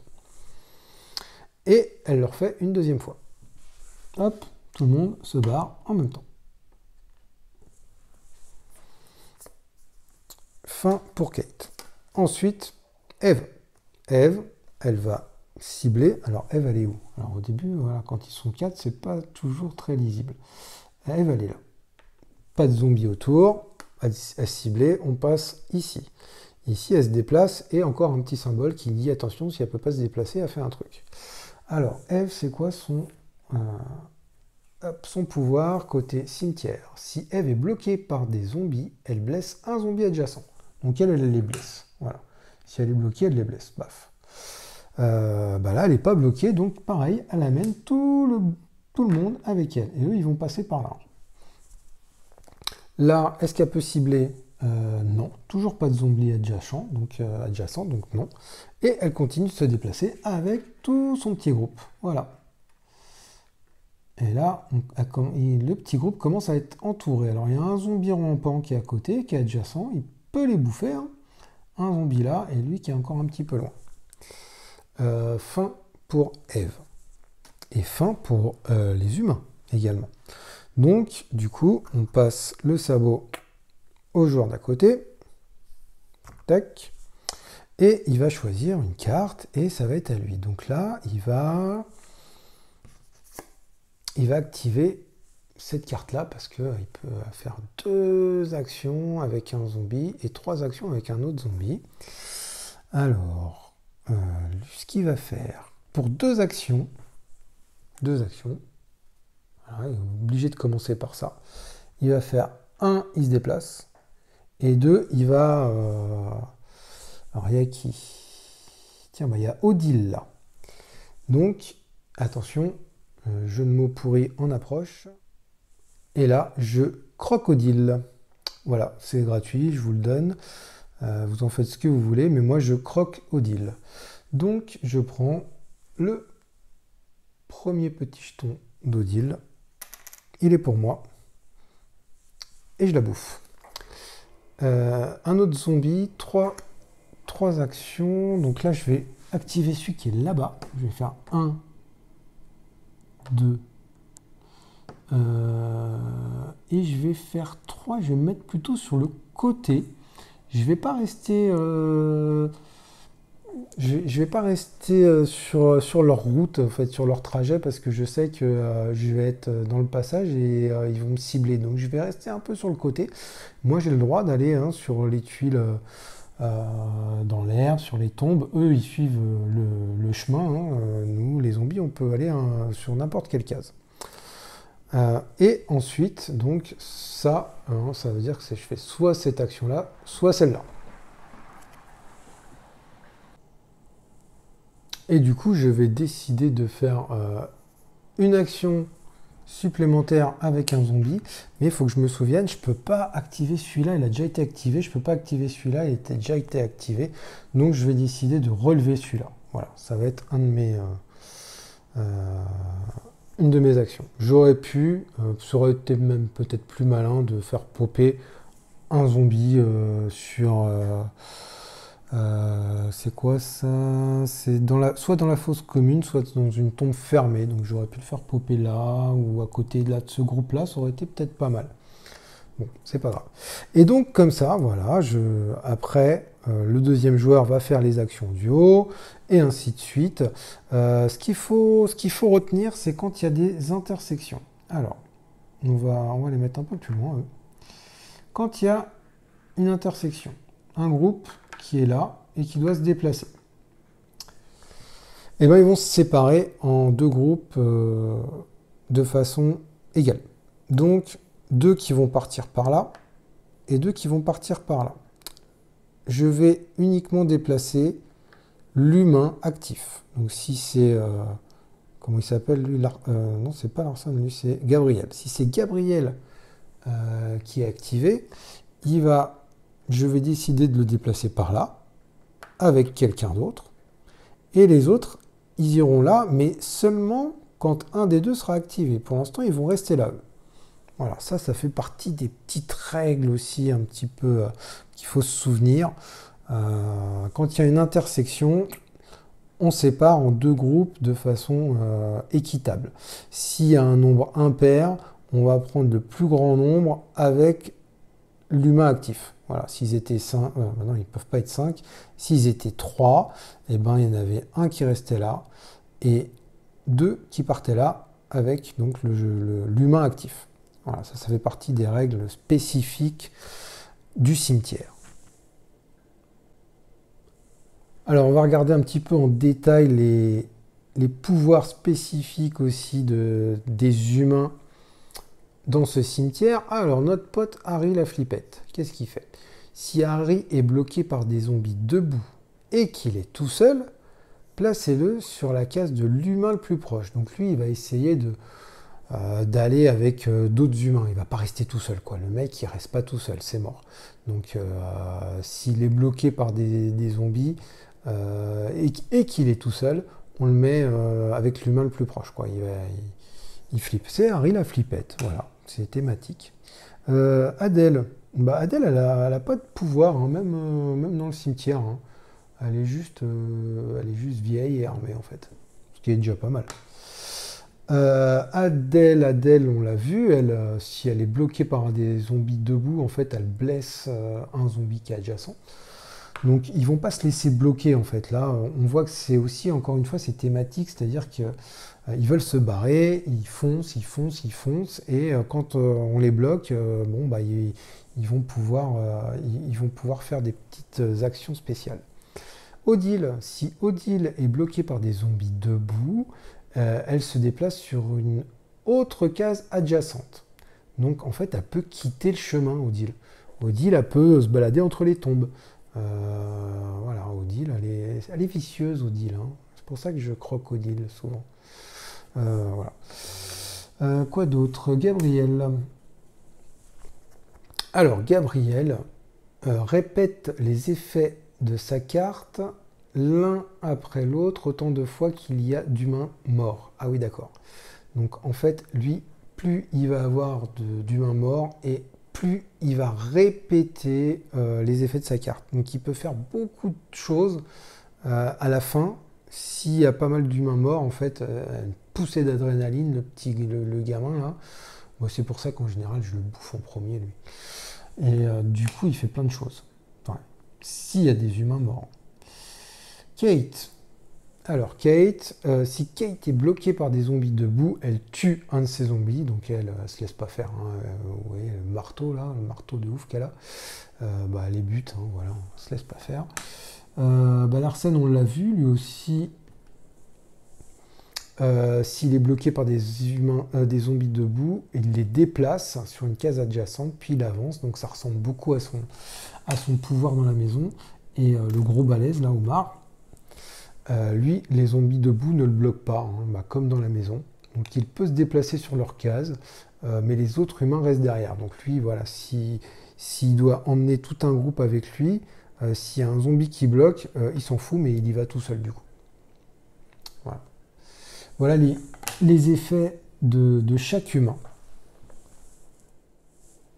Alors je vais vous parler aussi de la mini extension qu'il y avait avec, qui rajoutait donc un personnage, un humain, Dylan, hein, qui ressemble beaucoup à Daryl. Donc un nouveau personnage avec son pion, avec ses morsures, ses pions de morsure, hein, voilà, hein, comme d'hab, et qui rajoute également un objet. Alors l'objet, pas forcément, on peut l'équiper à qui on veut, enfin, on peut l'équiper à n'importe quel humain, mais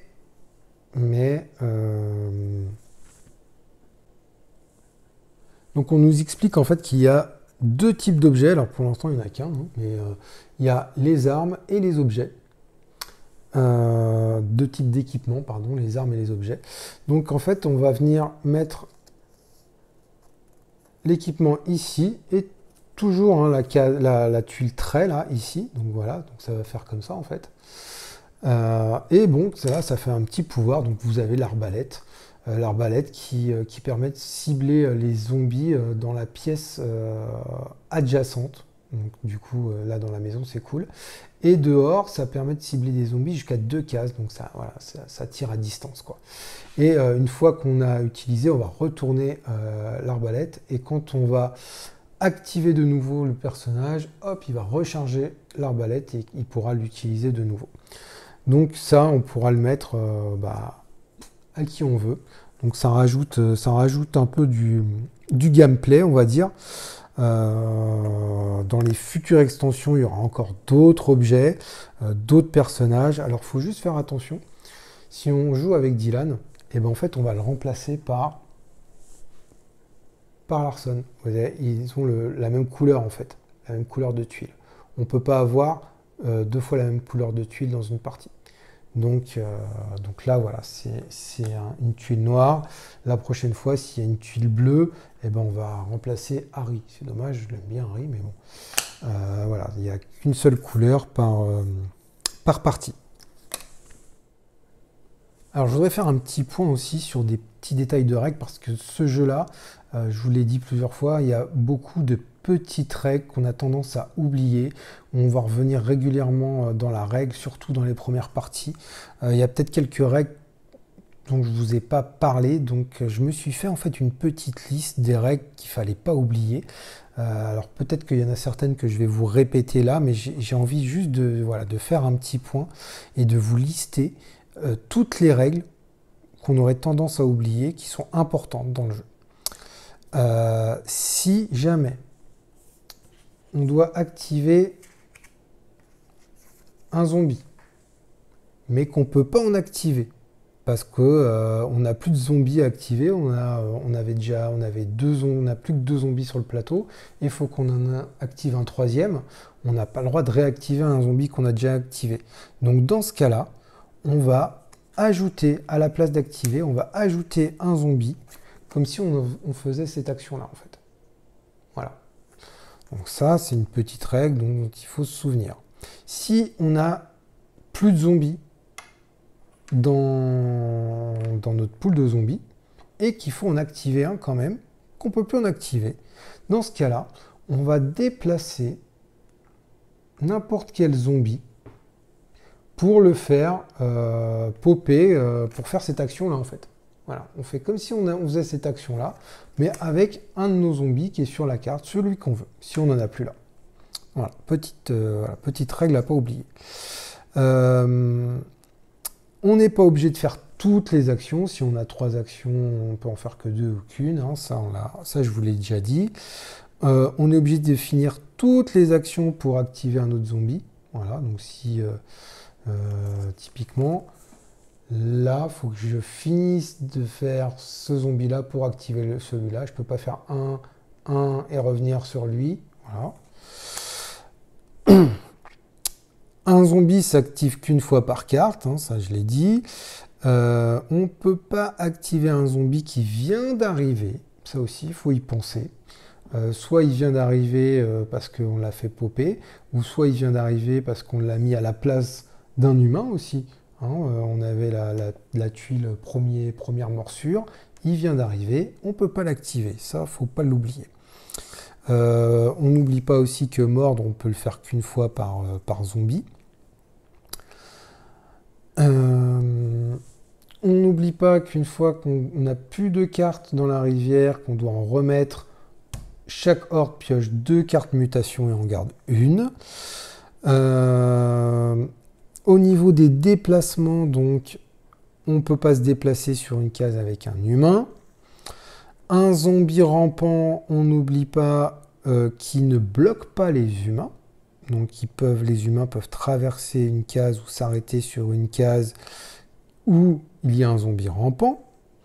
Ils ne peuvent pas mordre à travers un obstacle. Si on est rampant, on ne peut pas mordre à travers un obstacle. Mais s'il n'y a pas d'obstacle, on peut quand même mordre si on est rampant. Quand le paquet aussi, ça, chose que je n'ai pas dit, quand on a fini le paquet humain, quand le paquet humain est vide, on doit rajouter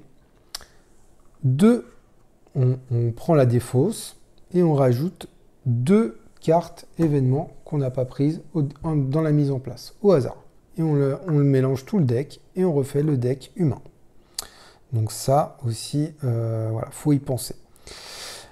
Autre chose, si on doit activer un humain qui est mort, voilà, on pioche Eve et Eve est morte. Dans ce cas-là, on bannit la carte Eve. Alors, elle ne reviendra plus.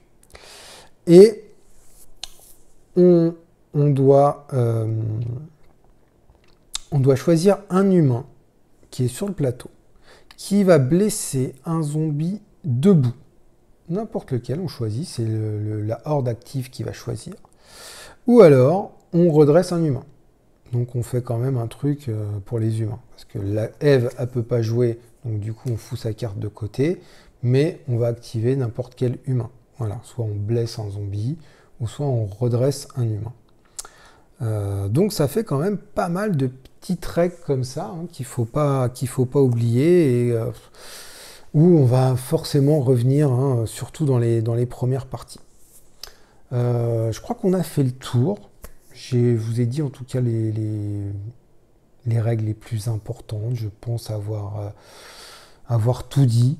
J'espère en tout cas avoir tout dit. Voilà. Maintenant, je vais vous donner mon avis sur ce jeu. Alors, ce jeu a clairement tout pour être un jeu que j'aime.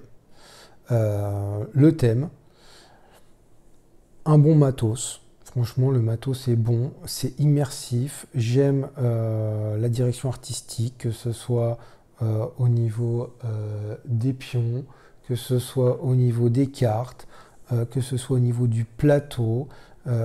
J'aime également la personnalité des humains. On retrouve les codes des films d'horreur. Ils ont chacun leur façon de s'activer. Ça colle. On reconnaît vraiment toutes les personnalités qu'on peut retrouver dans des films qu'on connaît bien. Donc tout ça joue vraiment sur l'immersion. Donc c'est vraiment bien. Le fait de jouer les zombies aussi, voilà, pour une fois, je trouve ça assez original. D'habitude, on les bute les zombies. Là, c'est nous les zombies. Là, on bute les humains, quoi. On va les bouffer, quoi. Et ça, je trouve ça cool. C'était bien vu. C'était bien vu.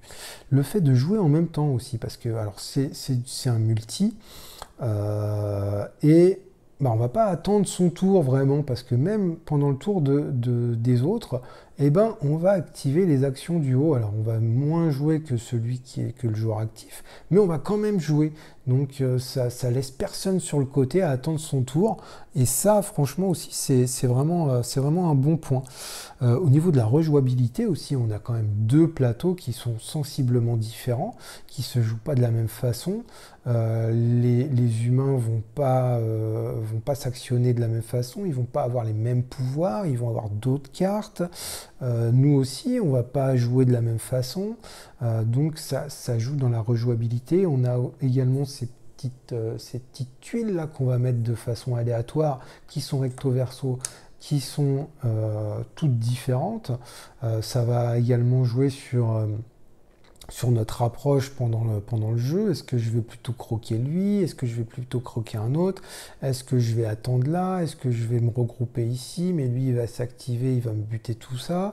J'aime bien aussi les petits coups de crapule qu'on peut se faire entre nous. C'est-à-dire que moi, quand je suis joueur actif, s'il y a un humain qui va tuer un zombie, bah, si j'ai le choix, je vais privilégier peut-être un adversaire qui est un petit peu plus en avance et je vais lui buter un zombie, quoi. Donc ces petits coups-là, là, dans le jeu, là, c'est sympa. Je pense qu'il y aura apparemment l'arrivée d'extensions, donc ça aussi, c'est quand même du positif. On va rajouter sûrement des humains, un autre gameplay avec les équipements, on va équiper un petit peu plus les humains. J'ai cru, je crois savoir, là il faut prendre des guillemets, hein, mais qu'il y a un mode solo qui va peut-être émerger. En tout cas, il y a tout pour faire un mode solo, quoi. Les humains sont gérés par une IA avec des cartes qui sont bien faites en plus. On peut tout à fait penser dans ce type de jeu à avoir un mode solo. Donc j'attends vraiment ce mode solo. J'ai cru entendre dans certains réseaux sociaux que c'était à l'étude en tout cas. Donc ça fait quand même pas mal de points positifs pour ce jeu, mais malgré tous ces points-là, eh ben, il m'a quand même déçu ce jeu. Ouais, je pense que j'attendais tellement de ce jeu, il y avait tellement de choses, voilà, des zombies, enfin tous les points positifs que je viens de résumer en fait, que en fait le soufflet a un peu tombé quand je joue. Toutes les parties que j'ai faites, et ben à la fin, une demi-heure avant la fin, on trouvait ça long, en fait, on avait envie que ça s'arrête. Alors, est-ce que c'est un effet de répétition? Je sais pas. Parce que pourtant, les pouvoirs des humains sont différents. Nous, nos cartes, on en amène aussi un peu plus. Mais à la fin, c'est long. Alors, on peut régler la longueur. Parce que au niveau de la mise en place, vous pouvez mettre un point de vie en moins à chaque humain. Déjà, ça va être moins long. 2 points de vie à chaque humain, ça va être encore moins long. Donc, il y a la possibilité de régler ce temps. Ok. Il n'y a pas de mode solo. Ça, franchement, c'est dommage. Ce jeu-là aurait pu accueillir un mode solo dès le début. Et là, vous voyez, bon, là, je vous l'ai présenté en mode schizophrène, mais clairement, c'est du compétitif, quoi. Alors, c'est un positif, mais c'est aussi négatif. On aurait pu intégrer, en plus de cette compétition, on aurait pu intégrer un mode solo dès le début. Donc ça fait partie des points négatifs. Et tous ces petits points de règle aussi, c'est chiant, quoi. Surtout au début, on est obligé de revenir dans les règles. Moi, je me suis listé toutes ces règles là, tellement il y en avait à pas oublier. Et ça devient un peu lourd en fait pendant qu'on joue, quoi. C'est dommage. Alors, tous ces points de règle sont là de façon à équilibrer le jeu parce qu'il y a eu plein de tests et du coup, ça équilibre le jeu.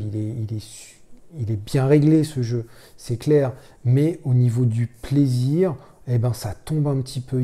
Il manque un petit truc, je sais pas. Il manque un petit twist à un moment donné dans la partie où tiens, les humains ils vont se rebeller, ils vont faire ça, ils vont devenir plus forts, ils vont devenir plus durs à tuer, je sais pas moi, quelque chose. Il manque un truc, il y a un petit truc qui prend pas.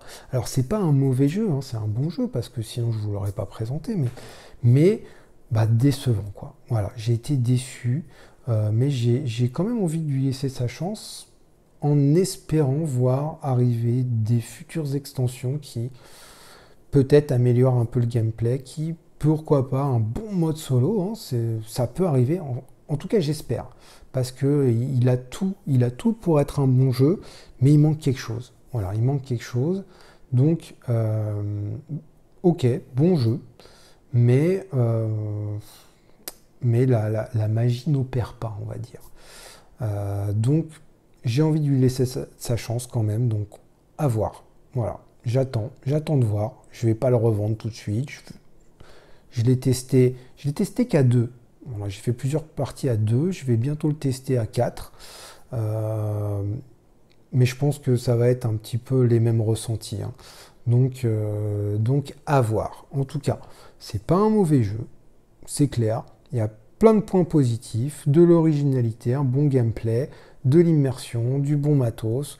Voilà, on se marre, donc c'est un bon jeu.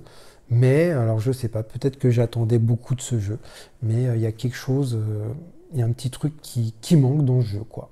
C'est dommage, c'est dommage. Alors à voir plus tard sur pourquoi pas les futures extensions. Donc voilà, bah, c'était It's Them All, hein. J'ai essayé de détailler ça le plus possible, hein. Et bah, écoutez, je vous dis à bientôt pour d'autres jeux. Et en attendant, jouez bien.